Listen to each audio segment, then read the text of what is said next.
Diabetes అక్కరైన వాళ్ళకి చాలా మందికి అంటే ఫేస్ అంతా పీక్కుపోయినట్టు, మజిల్ కూడా జారిపోయినట్టు అయిపోయింది.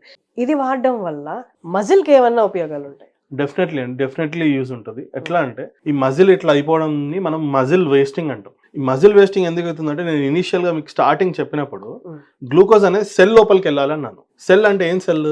Muscle cell. మజిల్ సెల్ లోపలికి వెళ్తేనే మజిల్ పనిచేస్తుంది. సో ఇక్కడ ఈ ప్రోడక్ట్ మనకి ఇన్సులిన్ సెన్సిటివిటీని పెంచుతుంది. సో ఇన్సులిన్ సెన్సిటివిటీని పెంచితే ఇన్సులిన్ డిటెక్ట్ అయ్యి డోర్స్ ఓపెన్ చేస్తుంది. So glucose will enter the muscle cell and అక్కడ వర్క్ జరుగుతుంది. సో దానివల్ల కొంచెం మజిల్స్ బిల్డ్ అవుతాయి, మజిల్ వేస్టింగ్ అవ్వకుండా. సో అంటే దీని కన్సంప్షన్ అనేది ఎలా ఉండాలి? అంటే వీక్లీ, మంత్లీ అయితే ఎన్ని నెలలు వాడాలి? ఎన్ని నెలల్లో మనం మార్పు చూడాలి? దీంట్లో ఇప్పుడు 25 grams పర్ సర్వింగ్ ఉంది. డైలీ ఒక 2 స్పూన్స్ ఒక 2 స్పూన్స్ వాటర్లో మిక్స్ చేసుకొని డైలీ ఒక 2 స్పూన్స్ మనం టీ కాఫీ తాగినట్టుగా తాగితే సరిపోతుంది.